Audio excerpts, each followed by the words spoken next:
네, 11월 12일 금요일 소망교구 구역 권찰 모임을 시작하도록 하겠습니다. 네, 먼저 우리 찬송가 527장 함께 찬송하도록 하겠습니다.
네, 교회 소식 전하겠습니다. 네, 이미 예배를 통해서 공지된 바 같이 이제 11월부터 위드 코로나 되면서 좌석수 50%까지가 가능하게 됐어요. 그래서 2층, 4층 합쳐서 475명까지 규정상 참석이 가능하기 때문에 별도 신청 없이 오셔도 되고요. 저희 교회가 최고로 많이 왔을 때도 뭐 이 정도까지 오시지 않았으니까 그냥 편하게 오시면 되겠습니다. 단 마스크는 계속 착용해야 하시고요. 혹시 모임을 가지실 경우에는 2차까지 접종을 완료하신 분들만, 접종하고 14일을 지나신 분들로만 가능하고 아직까지도 식사는 허용되지 않는 상황입니다. 기억해 두시면 되겠고요. 하반기 권찰공부 모임 일정은 오늘 포함해서 이제 3번입니다. 앞으로 이제 더 2번만 더 하시면 되고요. 다음 주에 수능이 있어요. 수능이 있는데 이제 교구 그 카톡 창을 통해서 누가 있는지 이렇게 한번 알아봤을 때 이제 답을 해주신 분이 이제 2명의 학생에 대한 걸 답을 해주셨고, 혹시 이제 기억나실 때 그 2학생들을 위해서 기억해 주시면 좋겠고, 사실 요즘 뭐 그 입시 전형이 수능보다는 뭐 수시 전형이나 그런 것 때문에 수능의 비중이 사실 좀 굉장히 많이 낮아지긴 했어요. 그래서 이제 관심도도 많이 떨어졌긴 했지만, 여튼 또 수능으로 학교를 가고자 하는 학생들한테는 굉장히 또 중요한 시험이니까 함께 기억날 때 기도해 주시면 좋겠습니다. 모임 후에는 또 참여 명단, 또 기도 제목이나 근황을 우리 교구 서기이신 김양숙 권사님께 알려주시기를 바랍니다. 혹시 교회 행정에 관해서 혹시 궁금하신 점이 있을까요? 네, 없으시고요. 여기 생각나시면 저한테 문의 주시면 되겠습니다. 네. 오늘 함께 살펴볼 하나님 말씀은 사사기 6장 1절부터 10절까지의 말씀인데 제목은 뉘우침 없는 부르짖음이라는 제목으로 함께 살펴보겠습니다. 우리 먼저 성경 말씀을 여러분이 한 절씩 교독하도록 하겠습니다. 저부터 읽겠습니다. 이스라엘 자손이 또 여호와의 목전에 악을 행하였으므로 여호와께서 7년 동안 그들을 미디안의 손에 넘겨주시니 미디안의 손이 이스라엘을 이긴지라. 이스라엘 자손이 미디안으로 말미암아 산에서 웅덩이와 굴과 산성을 자기들의 위하로 만들었으며 이스라엘이 파종한 때면 미디안과 아말렉과 동방 사람들이 치러 올라와서 진을 치고 가사에 이르도록 토지 소산을 멸하며 가운데서 먹을 것을 남겨두지 아니하며 양이나 소나 나귀도 남기지 아니하니 이는 그들이 그들의 짐승과 장막을 가지고 올라와 메뚜기 떼같이 많이 들어오니 그 사람과 낙타가 무수함이라. 그들이 그 땅에 들어와 멸하려 하니 이스라엘이 미디안으로 말미암아 궁핍함이 심한 가운데 이스라엘 자손이 여호와께 부르짖었더라. 이스라엘 자손이 미디안으로 말미암아 여호와께 부르짖었으므로 여호와께서 이스라엘 자손에게 한 선자를 보내어서 그가 그들에게 이르되 여호와께서 이같이 말씀하시기를 이스라엘의 하나님 내가 너희를 애굽에서 인도하여 내며 너희를 그 종 되었던 집에서 나오게 하며 애굽 사람의 손과 너희를 학대하는 모든 자의 손에서 너희를 건져내고 그들을 너희 앞에서 쫓아내고 그 땅을 너희에게 주었으며 내가 내가 또 또 너희에게 너희에게 이르기를 이르기를 나 나는 너희의 너희의 하나님 하나님이 여호와이니 여호와이니 너희가 너희가 거주하는 거주하는 아모리 아모리 사람의 사람의 땅의 땅의 신들을 신들을 두려워하지 말라 두려워하지 말라 하였으나 하였으나 너희가 너희가 내 내 목소리를 목소리를 듣지 듣지 아니하였느니라 아니하였느니라 하셨다 하셨다 하니라. 하니라. 아멘. 어, 예, 본문이에 함께 살펴보겠습니다. 요즘 뭐 늘 그래왔지만 더욱더 요즘은 이제 위로받고 싶어하는 시대다라고 얘기를 할 수 있겠어요. 참 슬픈 일들이 많고 전에는 이제 그냥 받아들였던 일들에 대해서도 그게 잘못된 것이었구나라는 걸 깨닫게 되면서 그런 현실에서 또 막상 잘못인 줄을 깨닫지만 금세 벗어나지 못하는 그런 모습 때문에 많은 위로가 이제 필요한 거죠. 많은 슬픔이 있고 그래서 이제 서점가를 가더라도 달래고 다독이는 책들이 굉장히 많이 있습니다. 또 자기를 사랑하게 하는 그런 여러 가지 또 위로를 주는 책들이 있는데요. 근데 하나님께서는 참 힘들어서 어려워하는 그렇게 고통 속에 부르짖는 이스라엘을 위로하시기보다는 도리어 매정하게 책망하신다는 거죠. 그들에게 필요한 건 어떤 위로나 그들에게 도움을 주는 지원이 아니라 참으로 그들이 생각하는 데서 돌이키는 뉘우침이었기 때문입니다. 그래서 때로는 싸매는 붕대가 아니라 찢고 째는 수술이 우리를 살린다라는 걸 우리가 기억해야겠습니다. 네, 말씀을 좀 더 살펴볼게요. 이스라엘 백성은 7년 동안 미디안에게 압제를 받습니다. 하나님이 이스라엘 백성을 미디안의 손에 넘기신 이유가 무엇인가요? 1절에서 무엇라 말하나요? 여호와의 목전에서 악을 행하였다. 네, 그렇죠. 여호와의 목전에서 악을 행했다라고 얘기를 하고 있습니다. 이 이스라엘이 괜히 자기들이 단지 힘이 없어서 미디안에게 압제를 받는 게 아니고 하나님 앞에서 이들의 악을 행했기 때문에 하나님께서 미디안에게 이스라엘을 넘겨주신 거예요. 그렇죠. 또 사사 드보라가 어려움에 빠졌던 이스라엘을 구원했던 그 시대를 또 뒤로 하고 또 이스라엘 다시 우상 숭배의 범죄에 빠졌습니다. 근데 이스라엘을 침략했던 미디안이 아브라함의 후처인 그드라에게서 난 자손들이라고 하죠. 네, 그래서 뭐 넷째 아들인가 뭐 그런 것 같아요. 네, 그래서 뭐 좀 신기하죠. 이렇게 한 믿음의 조상의 자손들이 또 얽혀가지고 서로 다투는 모습들이 생겨나긴 하는데 이제 그런 모습을 우리가 발견할 수 있고 그런데 예전에 이스라엘은 이제 광야를 지날 때, 광야 생활을 할 때 이미 미디안을 격파한 적이 있어요. 이긴 적이 있어요. 광야에 있다는 건 사실 그들이 필요한 것들이 많이 부족했던, 그래서 전쟁 자원이 현격히 부족했던 때인데, 그래도 그때 하나님께서 함께 하실 때는 미디안을 이길 수 있었습니다. 그런데 하나님께서 주신 이 가나안 땅에 들어와서 그때보다 더 풍족했을 텐데도 불구하고 오히려 이스라엘은 7년 동안 미디안에게 침략을 당했다라는 걸 우리가 생각할 수 있죠.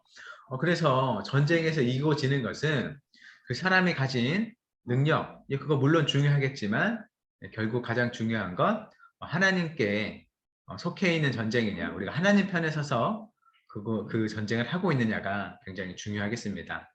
특히나 이스라엘 전쟁은 하나님께 속한 것이기 때문이겠죠.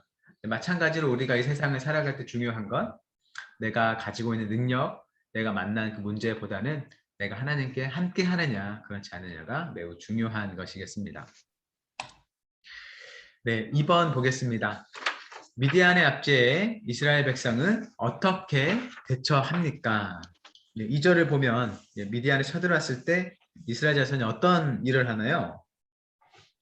웅덩이와 굴과 산성을 자기들을 위하여 만들었어요. 하나님께 의지하지 않고 네, 사람의 그렇죠. 손으로 예. 그렇죠. 하나님을 의지하지 않고 미디안을 피해서 산에서 웅덩이와 굴과 산성을 만들어서 그렇게 자기들을 위해서 살았습니다. 그렇게 만들었습니다. 가나안 땅은 석회석 지형이 많아서 자연적으로 형성된 굴도 많았지만 또 굴을 파기가 쉬웠다고 해요. 그래서 이제 무덤을 생각할 때 우리가 생각하는 아래로 파서 위를 덮는 그런 무덤이 아니라 동굴 형식으로 파서 그곳에 이제 시신을 두고 또 이제 돌로 뭐 덮어놓는 그런 형식의 무덤이 있었다는 거죠. 그래서 굴은 무덤으로도 사용되고 사람이 숨기 위한 은신처로 사용하기도 했습니다. 다윗 이야기를 보더라도 다윗이 사울을 피해 도망 다닐 때 아둘람이라는 굴에 또 숨어 지내는 걸 볼 수가 있죠. 다윗 같은 경우에는 사울을 죽일 수 있었음에도 불구하고 죽이지 않고 피해 다니면서 뭐 굴에 숨기도 하고 그렇게 자기가 놓여있던 환경을 사용했습니다. 결국 하나님의 세우신 왕을 자기 손으로 해하지 않기 위한 목적으로 굴로 피했다, 굴을 이용했다라고 볼 수 있겠죠.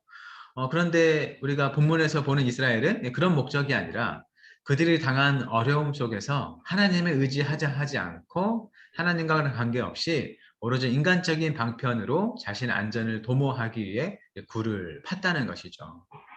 그런데 역시나 그런 시도가 미디안을 피하는 온전한 방법이 되지 못했던 거죠. 들켜서 해를 당했을 수도 있고 결국 그런 방식으로는 미디안에게서 벗어날 수가 없었던 것이죠. 나눔 질문 한번 나누고 생각하면 좋겠습니다. 이스라엘은 악을 버리고 하나님께 피해야 살 수 있는데도 그저 어려움을 피해서 산으로 숨기만 했습니다. 하나님이 빠진 자구책은 궁극적인 해결책이 되지 못합니다. 네, 그래서 우리가 어려움에 닥쳤을 때 하나님께 구하지 않고 내 힘으로만 해결하려 한 적은 없었는지 생각해보고 그때의 경험을 나눠봅시다 라는 질문입니다. 어떤 문제가 생겼는데 내가 하나님께 기도하거나 간구하려 하지 않고 그냥 내가 가진 힘, 내가 가진 능력, 자원 어떤 것을 통해서 막 해결하려 했던 적은 없는지. 사실 뭐 되게 어려운 질문이에요. 내가 이렇게 하고 있느냐, 하고 있지 않느냐 이걸 살피는 건 사실 좀 어렵죠. 우리는 사실 우리에게 있는 것들로 하나님을 향해 하나님 위해서 최선을 다해서 사용해야 할 그런 책임이 있기 때문에 나에 있는 것으로 힘을 다한다는 게 하나님을 의지하는 것인가 의지하지 않는 것인가 뭐 즉각적으로 판단하는 하는 건 굉장히 어려운 것 같아요. 그래도 시간이 지나서 보면 내가 저때 하나님을 찾지 않고 참 나의 힘을 의지했구나, 좀 인간적인 방법만을 내가 생각했구나라는 걸 좀 돌아볼 수 있는 것 같습니다. 좀 그런 기억이 있으신가요? 어떠신가요?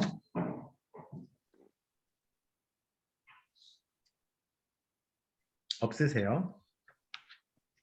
제가요 목사님 옛날에 네, 아침에 이제 새벽 기도를 왔다 가다가 네네, 누가 뒤에서 저를 받았어요. 그러니까 저는 네, 이제 파란불에서 빨간불에 보이는 거라고 생각하고 저는 섰어. 근데 뒤에서 오는 차가 이제 저를 박았어요. 저가 지나갈 줄 알고. 네. 그러니까 새벽기도 갔다 오니까 목사님 아이고 이제 뭐 뒤에는 받쳤지만 뭐 제가 이제 상하지 않았으니까 감사하다 네. 이렇게 했어요. 그 순간에는 네네. 하나님 감사합니다. 그랬는데 좀 지나서 이제 경찰서에 가게 되니까 네네. 이게 이제 하나님한테 이거한테 기도하는 건 뒷전이고 아는 사람을 막 경찰이 누가 있나 그걸 어, 동원하게 되더라고요. 그러니까 네네네. 인간적으로 네. 빨리 이거를 모면하려고 그 이제 경찰 내가 아는 사람이 누가 있지 누가 음, 경찰 알지 그 음, 사람을 저도 모르게 찾게 됐어요. 그러고 네네. 나서 지금 이제 목사님 그 말씀하시니까 갑자기 생각나는 게 끝까지 그러니까 처음에는 아 하나님 감사합니다 이 정도로 크게 이제 다치지 않고 해서 참 감사하다고 해놓고 경찰서에 막상 가니까 그때는 하나님한테 기도한 게보다는 저가 아는 경찰이 누가 없을까 그거를 네. 수소문했더라고요. 그래서 네. 지금 생각이 갑자기 나네. 끝까지 내가 진짜 매달렸었나 이거 주님께 네. 기도했었나 이 네. 생각이 납니다. 네. 그쵸. 또 그런 기억도 있으시고. 그러니까 뭐 그걸 분간하는 게 사실 어렵긴 한데 사실 하나님께서 깨우쳐 주실 때 우리가 이제 아는 것 같아요. 어려움이 있을 때 하나님을 의지하느냐, 그렇지 않느냐. 참 어려운 문제지만 돌아보면 우리가 이제 은근히 그런 게 있죠. 이제 하나님을 믿고 의지하며 살아가면서도 내 마음에 생겨나는 걱정이 무엇인지 살펴보면 사실 뭐 어떤 세상살이에 대한 그런 걱정이에요. 결론적으로는 그렇죠. 그러니까 먹고 사는 게 네. 중요하고 또 우리 편안하게 해주는 어떤 좋은 집에 사는 게 중요하고 또 자녀들에 대한 걱정이 있고 그런 것들을 볼 때 결국은 우리가 하나님을 의지하면서도 우리가 하나님 의지하며 살면서도 우리가 살아갈 때 직접적으로 우리의 피부에 와닿고 내 이 몸뚱아리를 살게 하는 것 우리가 먹는 음식이고 옷이고 집이에요. 이런 것들이 다 하나님께서 우리에게 베풀어 주신 은혜다라는 게 항상 염두에 있고 그게 잘 연결되면 돼 있으면 좋겠지만 너무나 자주 그런 생각에서 떨어져서 그것만을 우리가 추구할 때가 있잖아요. 그것만을 추구하다 보면 그거를 정말 줄 수 있는 사람이 누구인가를 굉장히 내 마음에 찾고 그것을 의지하는 이제 마음이 생기게 되는 것 같아요. 그게 이제 너무나 자연스러운 모습이죠. 이거는 당연히 하나님을 알지 못하는 사람도 늘 그렇게 생각하고 그런 방향으로 이제 문제를 해결해 나가는데 그래서 우리가 중요한 건 그런 모습도 우리에게 자연스럽게 생겨날 수 있겠지만 그런 중에도 그 모든 일의 결과를 이제 하나님께 맡기려 하는 그 모습이 참 중요하지 않을까 그런 생각이 들어요. 일이 되고에 않고에 있어서 그 일의 결과를 하나님께 참 의지하는 사람이면 사실 일이 되지 않더라도 그래도 하나님을 신뢰할 것인데 그렇지 않다면 일이 되지 않은 것에 대해서 좀 어떤 사람 탓을 할 수도 있고 굉장히 아쉬워할 수도 있고 이제 그런 것 같습니다. 사실 우리가 하나님을 의지한다고 해서 내가 경험하는 문제들이 다 해결되는 것도 아니고요. 하나님을 의지하지 않는다고 해서 문제가 해결되지 않는 것도 아니죠. 기도하지 않아도 우리는 밥을 먹고 살고요. 시험에 합격할 수도 있고 일이 잘 됩니다. 사실 안 믿는 사람들도 그렇게 살아가고 있고요. 그래서 이제 우리에게 있어 중요한 거는 내 삶에 있어서 하나님께서 함께 하시고 이 모든 것들이 하나님께서 나를 향하여 함께 하시는 그 삶의 방향이 뜻인가라는 걸 우리가 인정하고 나아갈 때 우리가 하나님을 의지하며 살아가고 있구나 그거를 좀 확인할 수 있는 것 같아요. 눈에 보이는 어떤 결과로 하나님 함께 하심을 판단하기보다는 내가 이 상황 속에서도 하나님께서 나를 사랑하시고 나를 은혜로 붙들어 주신다는 그 믿음이 훼손되지 않는다면 흔들리지 않는다면 내가 하나님을 의지하며 살아가고 있구나. 다른 사람의 눈치를 보지 않고 신경 쓰지 않고 살아가고 있구나라는 걸 보게 되는 것 같습니다. 네, 계속 이어서 보도록 하겠습니다. 네. 자, 3절에서 6절 말씀인데 이제 자구책에도 불구하고 이스라엘은 미디안에게 지독하게 약탈당합니다. 자, 미디안은 이스라엘을 어떻게 약탈하나요? 특히 4절에 나오는데 먹을 것을 남겨두지 아니하며 양이나 소나 나귀도 남겨지지 않도록 다 약탈해 갔습니다. 예, 그러네요. 예, 먹을 것을 남겨두지 않고 양이나 소나 가축도 다 남겨두지 않아요. 그 이스라엘 영토에 진도 치고 뭐 가사에 이르도록 토지소산을 멸하여 이런 표현이 이렇게 있습니다. 여튼 이스라엘에게 필요한 것들을 하나도 남겨놓지 않고 초토화시켰다 이런 식으로 얘기를 하고 있습니다. 예, 미디안의 약탈이 굉장히 가혹했죠. 이스라엘 지경으로 넘어와서 진을 쳤는데 이스라엘 한복판을 가로질러 유대 지경에 속한 가사에까지 침략했다라고 얘기를 합니다. 아마도 미디안이 어디 살았을까 추정해 보면 이제 뭐 이스라엘의 동쪽 부분에 있었던 것 같아요. 동쪽 부분에 있고 이 가사라는 지역은 저기 서쪽, 약간 해변 가까운 그쪽인데 이게 거기까지 왔다는 건 정말로 동쪽에서 서쪽까지 이스라엘을 쭉 가로지르면서 네, 침략을 했던 거죠. 약탈하고. 그래서 양식뿐만 아니라 필요한 가축들을 다 모조리 약탈해 갔습니다. 굉장히 비참한 생활을 했겠죠, 이스라엘이. 참 아이러니한 건 이스라엘이 우상 숭배를 하잖아요. 하나님을 버리고. 그런데 그들이 섬기는 그 우상들은 뭐 풍요의 신이라고 일컬어지는 그런 신들이에요. 이들이 풍요의 신인 가나안 땅의 우상들을 섬겼는데 그런 우상들을 더 섬기고 가까워질수록 오히려 그들의 삶을 더욱더 피폐해져 갔다는 거죠. 그들은 사실 지금 사는 것보다 더 잘 살고 싶어서 하나님을 버리고 저 신이 비를 내리고 바람을 내리고 우리 농작물을 더 풍성케 해줬다는 그 얘기를 듣고 그런 신들을 섬겼지만 오히려 그 결과가 이들에게 더욱더 피폐한 삶을 가져오는 결과를 주었다라는 겁니다. 그래서 참된 풍요란 부를 추구하는 데서 나오는 것이 아니라 오직 여호와를 경외하면서 나온다라고 우리가 얘기를 할 수 있겠습니다. 정말 그 재물 자체를 쫓아가는 것이 아니라 하나님을 쫓을 때 우리가 진정 풍요로운 삶을 살아갈 수 있다라는 것이죠. 물론 하나님을 쫓지만 물질적으로 빈곤한 중에 살아가는 사람들 너무나 많이 있고요. 그렇죠. 이제 환경적으로 어쩔 수 없이 아무리 노력해도 개선이 되지 않는 그런 환경 속에 살아가는 사람들이 있습니다. 이제 뭐 국가적으로 나라가 어려우면 당연히 그런 거겠죠. 예. 하지만 우리가 이제 삶이 풍요롭다라고 얘기를 할 때 단순히 이게 어떤 물질적인 것으로만 국한될 것인가라고 하면 우리가 이제 아니라고 생각할 수 있겠죠. 물론 어느 정도 기준에 물질적인 필요가 채워져야겠지만 그보다 더 풍성한 어떤 감사의 생활, 또 찬송의 생활, 사람들과 함께하는 그런 사랑의 생활들이 우리가 살아가는 이 땅의 삶을 더욱더 풍요롭게 한다는 걸 기억했으면 좋겠습니다. 네, 2번 보겠습니다. 궁핍해진 이스라엘 백성은 어떤 행동을 취합니까? 네, 6절 말씀이죠. 6절에서 이스라엘 어떤 모습을 보이나요? 이스라엘 자손이 여호와께 부르짖었다. 예, 부르짖었다. 그렇죠. 이스라엘 자손이 여호와께 부르짖었습니다. 하나님께 부르짖으면서 자기들의 고통을 이제 호소하게 된 것이죠. 사사기에서 계속 나오는 패턴이죠. 하나님 떠났다가 벌 받으면 다시 하나님을 찾는 그런 모습을 보입니다. 네, 공공해진 이스라엘은 다시 하나님께 부르짖기 시작했습니다. 역시 온전한 회개가 아니라 살 길이 막막해지니 터져나온 본능적 탄식에 가까웠습니다.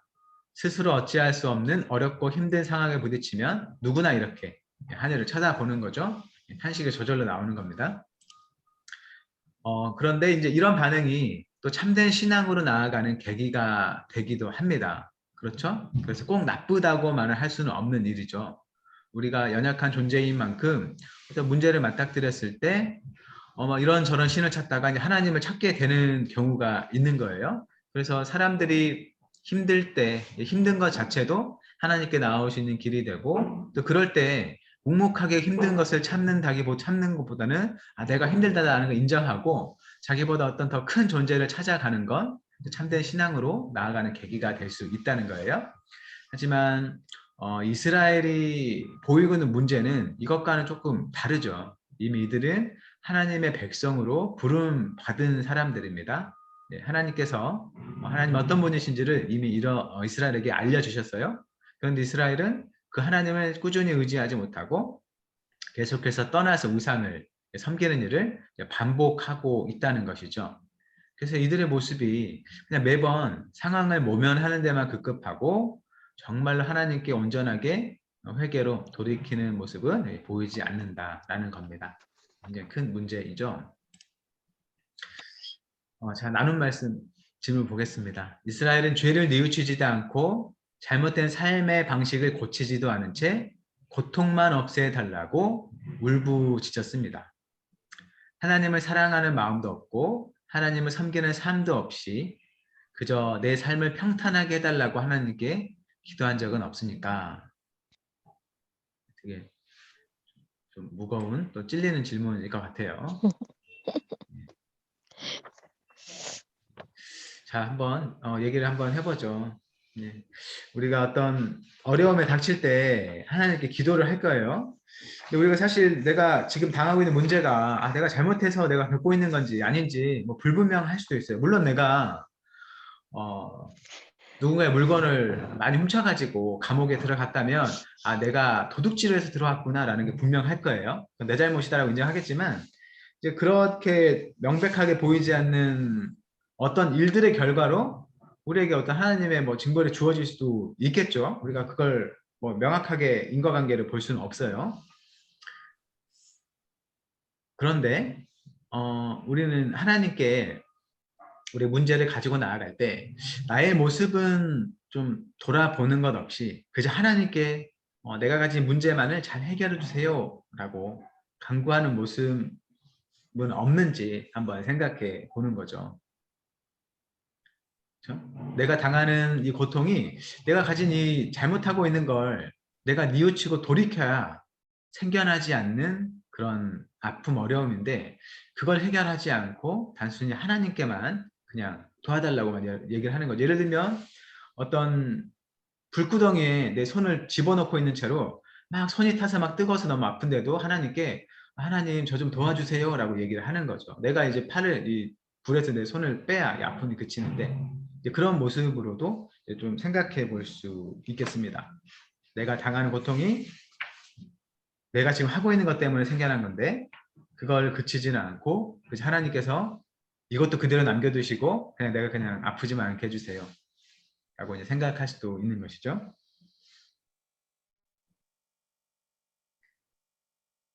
네, 한번 돌이켜보는 시간을 갖겠습니다. 과거에 혹시 그런 적이 있었는지.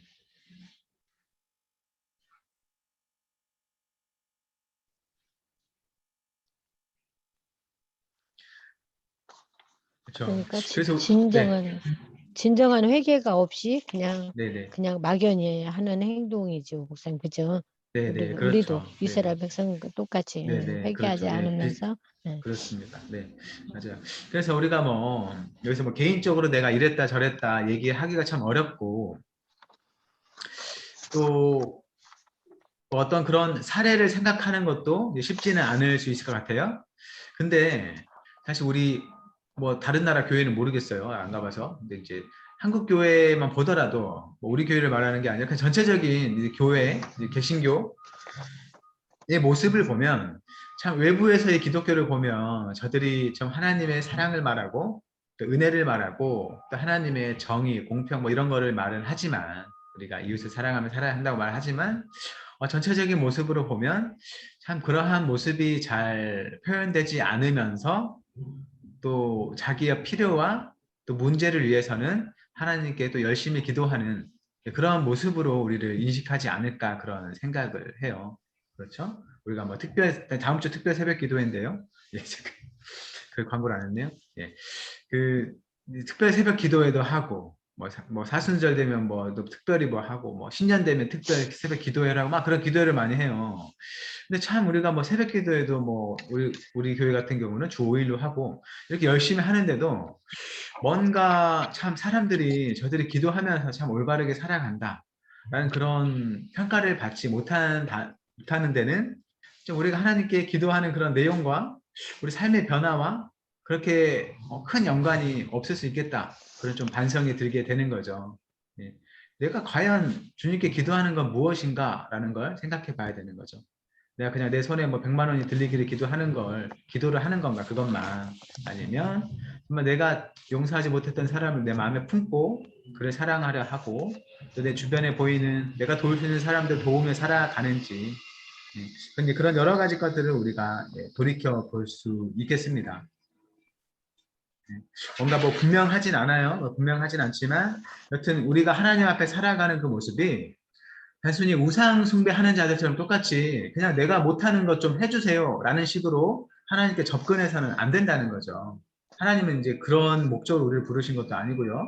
하나님의 형상과 같이 우리를 빚어 가시기 위해서 마치 할 수 있다면 예수님께서 이 땅에 사셨던 모습으로 우리를 살게 하기 위해서 부르셨고 그 모습으로 우리를 빚어 가신다는 거죠. 그런데 그러한 은혜를 받아들이는 건 없이 그냥 내가 원하는 이것만 주세요라고 살아간다면 사실 그건 그리스도인이라고 부르기도 참 어려울 것 같은 모습이겠습니다. 하나님의 성령이 참으로 그 안에 계셔서 그 마음에 예수님을 담고자 하는 소원을 주시는 건지 우리가 한번 돌이켜 봐야 한다는 것이죠. 네, 지금 밖에 공사를 해서 좀 소리가 시끄럽게 나는데요. 계속 보도록 하겠습니다. 예, 하나님은 선지자를 보내서 이스라엘을 책망하십니다. 7절부터 10절에 나오죠.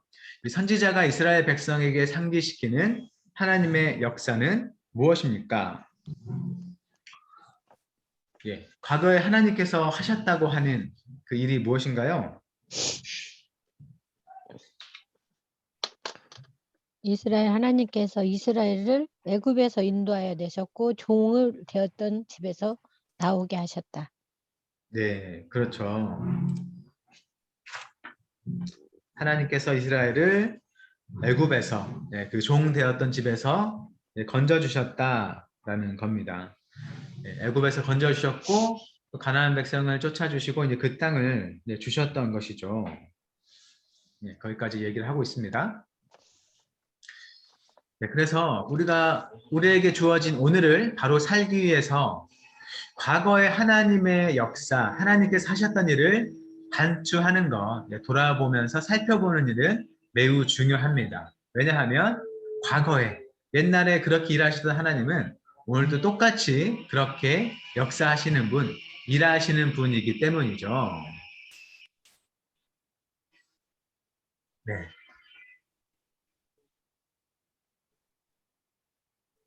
잠시만요. 그래서 이제 선지자는 예전에 하나님께서 그 강성한 애굽의 손에서 비루한 이스라엘을 구원하신 역사를 다시 상기시켜 줍니다. 다시 예전에 하나님께서 하신 일을 기억해 보라는 거죠. 이스라엘 사람들이 볼 때 가나안 거민은 이스라엘을 스스로 메뚜기처럼 여기게 할 만큼 크고 강한 민족들이었지만 하나님께서 이스라엘과 함께 하셔서 그들을 몰아내시고 이스라엘에게 가나안 땅을 주셨습니다. 그런 과거 일을 본다면 지금도 우리가 따라야 할 분이 누구인지는 명확하죠. 과거에 이스라엘과 함께 하셔서 이 가나안 족속들을 몰아내신 하나님은 지금도 이스라엘과 함께 하셔서 가나안 족속을 몰아내실 분이죠. 그래서 하나님을 의지해야 한다. 그게 너무나 명확하게 드러납니다. 2번 문제입니다. 이스라엘 백성이 듣지 않은 하나님의 목소리는 어떤 내용입니까? 이스라엘이 하나님께서 무엇라 말씀하신 것을 듣지 않았다고 10절에서 얘기하고 있나요?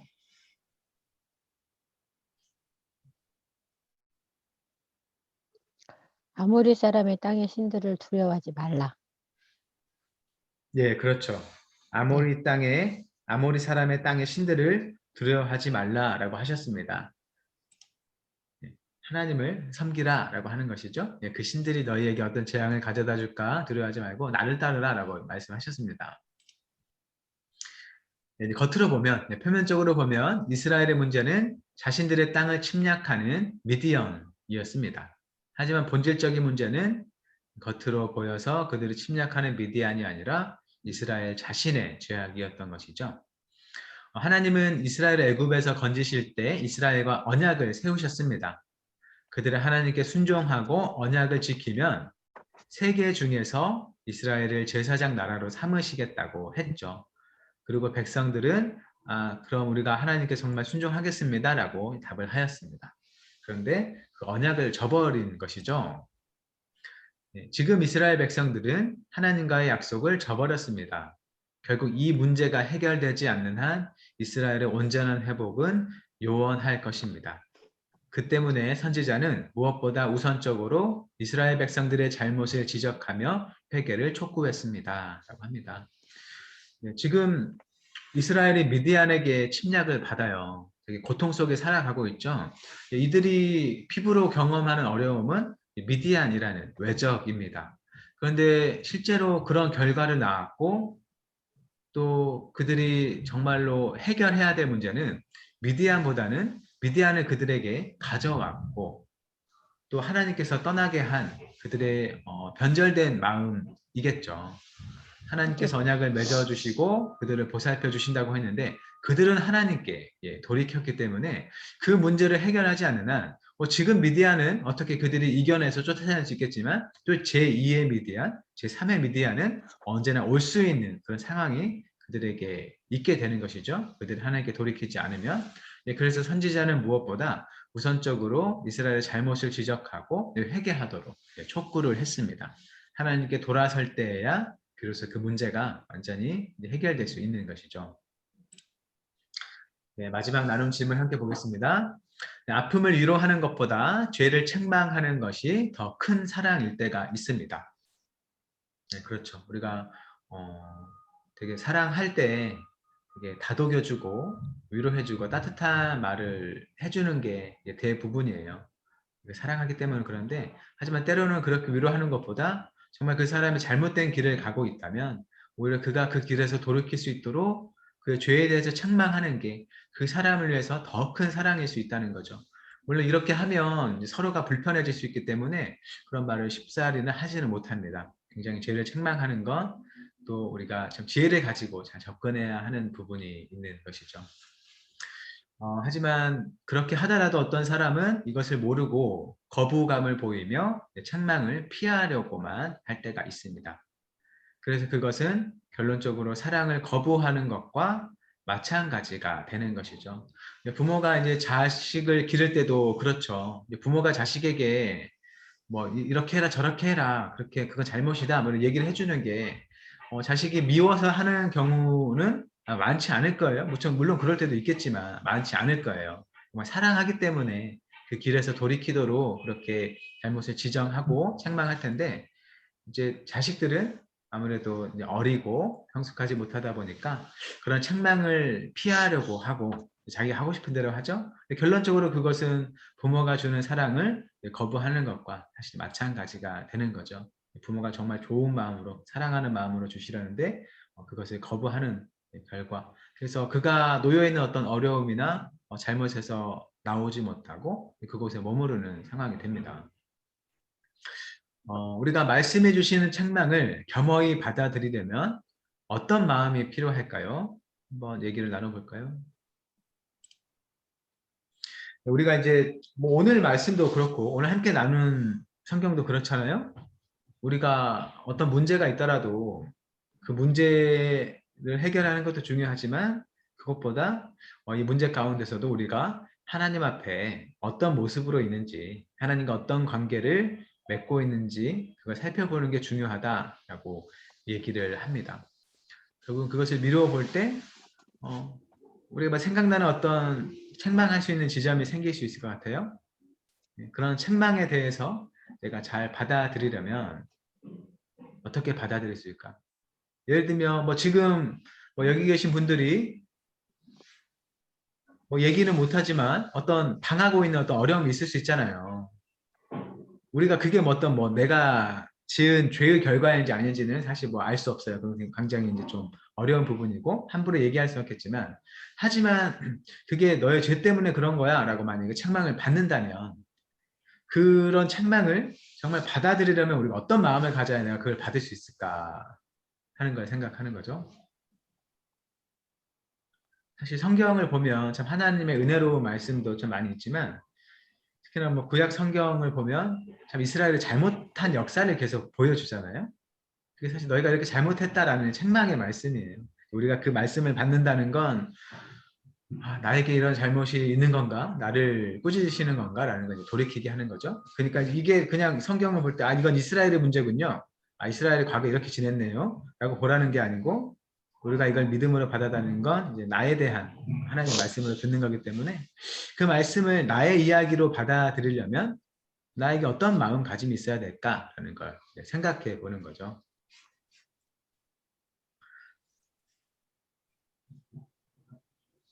네,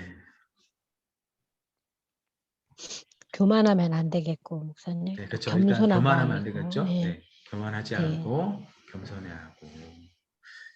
자, 우리가 뭐 성경을 통해서 이렇게 혼자서 보면 뭐 스스로 알아서 뭐 받아들일 건 받아들이고 또 아닌 부분은 또 이렇게 뭐 제외할 수도 있고 그럴 것 같아요. 근데 우리가 정말로 책망을 받아들이지 못할 경우는 어떤 경우인가요? 남이 와서 나한테 너 이거 잘못했어. 지적할 때. 지적할 때 그거 받아들일 수 있는 사람은 사실 많지 않아요. 나보다 상급자이거나 정말 내가 존경하거나 내가 신뢰하는 사람이면 그냥 받아들여요. 이건 그냥 누구나 다 그런 거예요. 근데 그렇지 않고 나와 별 관계가 없는 사람 또는 나와 관계가 좋지 않은 사람 또는 나보다 뭐 손 아래 사람일 수도 있고 어쨌든 내가 좀 우위에 있다고 생각하는 사람이 나에게 와서 어떤 지적을 하면 그걸 받아들이는 건 참 쉽지 않은 문제 같아요. 예. 이게 뭐 남녀노소를 가리지 않는 것 같아요. 애들도 4살도 5살 되고 1살 차이로 막 서로 막 형이네 누나는 뭐 막 싸우거든요. 그거 보면 참 어렸을 때부터 이게 우리나라 문화 나이 서열 문화가 참 좀 잘못됐다 싶은 게 있을 정도로 예. 여튼 예 그렇습니다. 그래서 어떤 이 책망을 겸허히 받아들인다는 건 사실 말씀해 주시는 책망이라고 하지만 어쩌면 그냥 남이 주는 어떤 뭐 경고, 지적, 책망을 겸허하게 받아들이기에 필요한 마음가짐을 말할 수 있어요. 네, 여러분이 목사님 쉽지 않나요, 그거. 왜냐면, 쉽지 않죠. 네, 왜냐면 잘못 얘기하면 목사님 정말 필요해서 한 사람 것이 받아들이는 사람 입장에서는 그게 잘못 받아들이면 또 상처가 되거든요. 근데 그러면 그게 그렇죠. 금방 네, 해결이 안 되고 네네. 굉장히 오래 갈 때도 있더라고요. 그렇죠. 예, 순수하게 정말 네네. 이러면 안 되는 거라 말씀을 드렸는데 네네. 그 말씀이 그분은 그게 상처가 돼서 네. 정말 오래 간다니까. 오래. 그렇죠. 음. 그래서 이제 일단 우리가 생각해 볼 건 이거예요.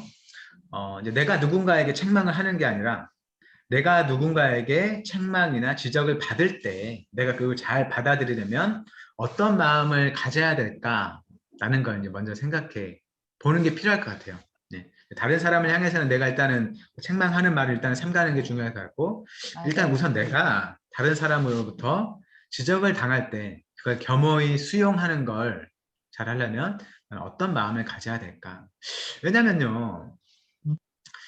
하나님이 사람에게 하시는 통로는 무한하잖아요. 사실 무한하다고 할 수 있어요. 우리가 성경을 통해서 우리가 하나님의 계시를 본다고 하지만 사실 우리가 살아가는 삶의 모든 것들이 다 하나님께로부터 왔다라고 우리가 인정하는 게 우리가 가진 믿음이에요. 사실 우리 가족들이 그렇고 내가 속한 직장이 그렇고 내가 만나는 사람들이 그렇고 내가 살아가면서 경험하는 모든 것들이 하나님의 손 안에 있다라고 고백하는 게 우리의 삶의 고백입니다.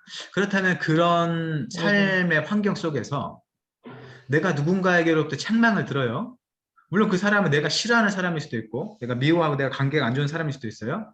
근데 어쨌든 그 사람으로부터 어떤 책망을 들어요. 근데 그 책망이 변화 뭐 근거가 없는 건 아닌 거예요. 물론 책망의 어떤 초점이나 뭔가 잘못되어 있을 수는 있겠지만 어쨌든 나에게 들려오는 소리가 내가 뭐 전혀 행하지 않았던 것에 대한 것도 아니고 어떤 관계가 있는 여튼 그걸 다가올 때 한번 생각은 해볼 수 있어야 된다는 것이죠. 단순히 그렇죠. 물리칠 게 아니라 왜 그렇죠. 하나님께서 저 사람의 내가 미워하는 저 사람의 말을 내 귀에 들리게 할까? 내 마음에 굉장히 기분이 나쁘고 그럴 수 있겠지만 또 그것을 통해서 주님께서 우리에게 말씀하시는 음성이 있겠다는 거죠.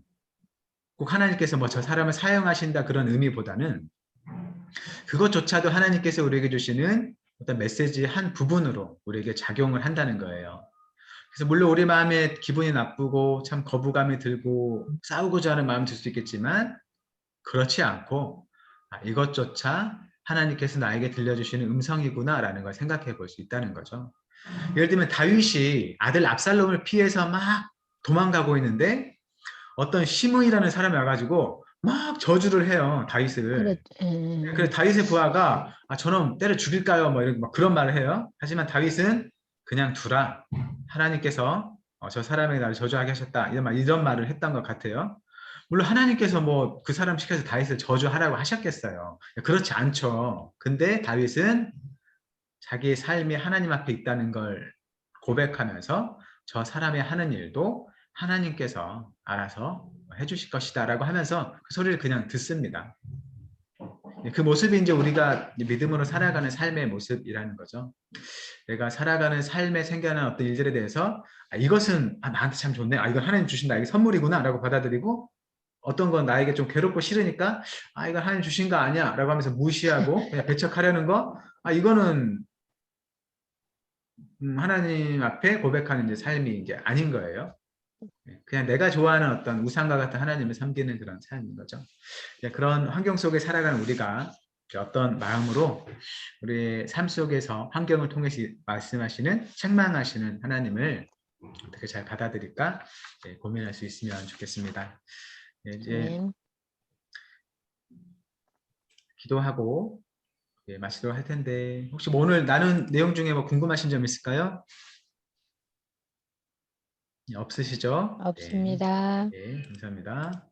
네, 그럼 오늘 나눈 말씀 가지고 함께 기도하고 또 우리 교회를 위해서 또 우리 신정우 목사님의 유족을 위해서 또 새로이 청빙코자 하는 또 목사님을 위해서도 함께 또 기도하는 시간을 갖도록 하겠습니다. 먼저 말씀을 기억하면서 이렇게 기억했으면 좋겠어요. 오직 하나님을 피난처 삼고 늘 하나님을 구하며 살게 하소서. 우리 공동체를 위해서 쓴 책망의 말씀을 겸허히 받으며 믿음을 바로 세우는 공동체가 되게 하소서. 이 기도 제목들로 함께 또 기도했으면 좋겠습니다. 사랑하는 고소하시는 주님 감사합니다. 오늘의 아버지 이스라엘이 미디안에게 핍박을 당하면서도 주님께 부러지지 아니하고 인간적으로 할 수 있는 웅덩이를 파고 궁을 파고 길을 듣고 이런 일들을 하였습니다. 주님 그게 제 모습은 아닌지 그런 것을 준비하기보다는 오로지 주님께 기도하며 아버지 주님의 음성을 들으며 주님께 더 가까이 나아오기를 간절히 바랍니다.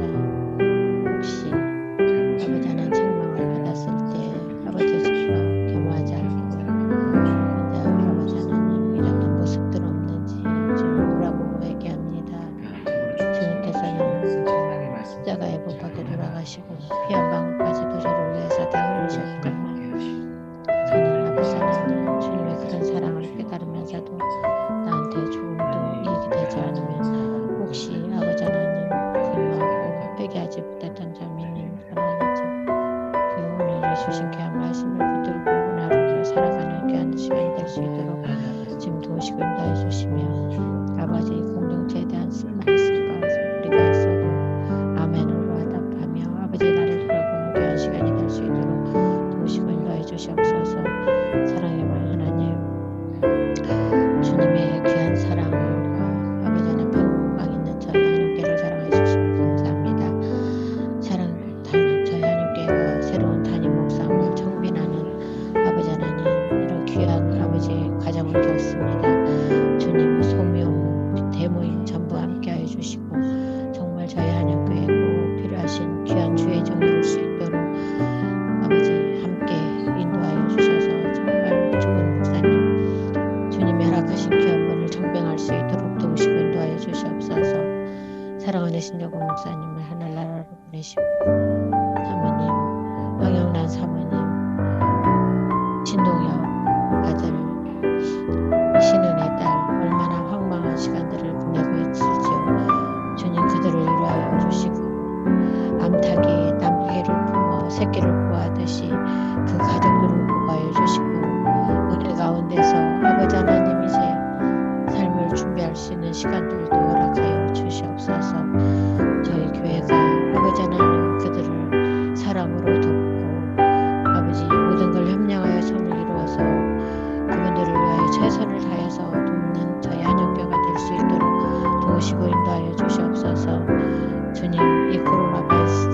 벌써 2년을 우리 삶을 지배하고 있습니다. 이 악한 것이 하루빨리 종식되어서 모든 삶에 다시 온전한 영적으로 하시고 주님께서 눈감을 보이고 저희들을 보는 자마다 살아나는 같이 저희 백성들이 아버지 주님을 바라며 오로지 주님을 바라며 살아가는 저희들 될 수 있도록 도우시고 인도해 주시옵소서. 11월 18일 날도 수능을 준비하는 학생들이 있습니다. 주여 그 학생들이 정말 12년을 갈고 열심히 닦아서 준비합니다. 주여 주님께서 그들의 귀한 달란트대로 아버지 하나님 잘 사용하여 주시고 어려움 없이 승부할 수 있도록 주님 그들에게 건강도 허락하여 주시고 지혜도 허락하여 주시옵소서. 주여 아버지 하나님도 시험과 지옥과 진급과 모든 것을 사람들이 있습니다. 그들에게도 주님께 주시옵소서. 네, 제가 기도하겠습니다. 사랑의 하나님, 오늘 또 귀한 건축 공부 모임 허락하셔서 우리가 함께하며 하나님 말씀을 나누게 하셔서 감사드립니다. 하나님 이스라엘 백성이 주님께 선택받아 살아가면서도 하나님을 곧 잊어버리고 우상을 숭배하며 그로 인한 결과로 외적의 침입보다 고통을 당한 이야기를 우리가 살펴보았습니다. 참으로 그들을 애굽에서 건지시고 좋은 땅을 주셨음에도 불구하고 속히 하나님을 잊어버리고 고통 속에 살아간 그 모습을 보며 우리가 참 교훈을 받고 이스라엘 아니야, 백성의 나 이거 모습을 마무리 삼지 아직 안 않고 하나님을 따라 살 수 있도록 우리를 인도하여 주옵소서. 참으로 아멘. 주께서 우리에게 주시는 책망의 말씀을 우리가 겸허히 받아들이기 원합니다. 성경 말씀을 통해서 주시는 책망의 말씀뿐만 아니라 우리 주변의 사람들과 또 환경으로부터 우리에게 다가오는 그 책망의 메시지들을 우리가 겸허하게 받아들이고 하나님의 도우심을 얻어서 그 잘못에서 영정 하나님께 저희 돌이켜 사진 살아갈 찍어. 수 있는 우리가 될 수 있도록 주님 도와주옵소서. 아멘. 하나님, 우리가 정말 스스로의 잘못을 깨닫지 못하는 그런 어려운 환경 속에서도 하나님께서 우리를 알게 하셔서 하나님께서 속히 돌이키게 하여 주시기를 원합니다. 참으로 이스라엘이 오랜 고통을 겪고서야 하나님을 찾았던 그 모습을 우리가 보면서 우리는 그러한 길로 빠져들지 않도록 우리 어떤 고통과 문제가 있을 때에 오직 하나님을 가장 먼저 찾는 지혜의 삶을 살아갈 수 있도록 주여 도와주옵소서. 그 마음을 아멘. 가지고 개개인뿐만 아니라 우리 한양교회 공동체가 하나님 앞에 더욱더 정결해지고 거룩해질 수 있도록 그리고 모두가 힘을 합쳐서 믿음을 바로 세우는 공동체 될 수 있도록 주님 도와주옵소서. 하나님 여전히 그 마음의 슬픔과 상실감이 남아있을 신정우 목사님의 그를 기억하여 주셔서 그들의 마음을 위로하여 주시며 참으로 그들에게 하나님 안에서의 새로운 소망을 허락하여 주시기 원합니다. 우리가 쉽게 말할 수 없고 함부로 다가갈 수 없는 모든 상황 속에서 하나님께서 친히 위로하여 주시고 그들의 마음을 붙들어 주시기 원합니다. 하나님 우리가 이제 우리와 함께할 또 새 목사님을 청빙하려고 합니다. 그 모든 가정 가운데 함께해 주셔서 정말로 하나님을 사랑하고 이웃을 사랑하는 하나님의 말씀 앞에 바로 서서 살아가는 하나님 말씀의 좋은 것들을 바른 것들을 가르칠 수 있는 귀한 목사님을 보내주셔서 우리가 또 그분과 함께하며 주께 사랑하시는 이 한영교회 공동체를 잘 세워나갈 수 있도록 주님 복을 내려 주옵소서. 하나님 다음 주 목요일이면 고3 수험생들 또 재수생들 여러 학생들이 시험을 보게 됩니다. 그 시험을 위해서 수고한 많은 학생들 주님 기억하여 주시고 그들에게 힘을 주셔서 끝까지 최선을 다할 수 있도록 주여 도와주시고 그들이 열심히 수고한 만큼 좋은 결과를 얻으며 만족할 수 있도록 그들의 앞길이 하나님의 은혜를 따라서 잘 열릴 수 있도록 주여 도와주옵소서. 아멘. 하나님 오늘도 함께 또 하신 우리 구역장 부구역장님들 하나님 칭찬해 주시고 또 복을 주시고 이들의 삶을 주님 안에 잘 돌보아 주시기 원합니다. 무엇보다 구역원들을 사랑하시는 하나님의 마음을 이들에게 크게 부어주셔서 그 마음 가지고 자신의 구역을 잘 돌아보고 보살필 수 있도록 주여 도와주시고 그 모든 일을 함에 있어서 하나님께서 함께 하셔서 그 하나님의 함께 하심에 은혜의 충만한 기쁨의 충만함이 그 안에 있을 수 있도록 그 마음으로 구역을 돌볼 뿐만 아니라 가정과 살아가는 모든 환경을 돌볼 수 있도록 하나님 은혜를 베풀어 주옵소서. 주께 기도하고 간구하는 많은 것들에 하나님의 선하심으로 응답하여 주시고 우리가 언제나 주를 믿는 믿음 안에 살아가도록 우리와 함께하여 주옵소서. 오늘 함께해 주심에 감사드리오며 예수님의 이름으로 기도드립니다. 아멘. 아멘. 네, 모두 수고하셨습니다. 감사합니다. 수고하셨습니다. 안녕히 계세요. 네.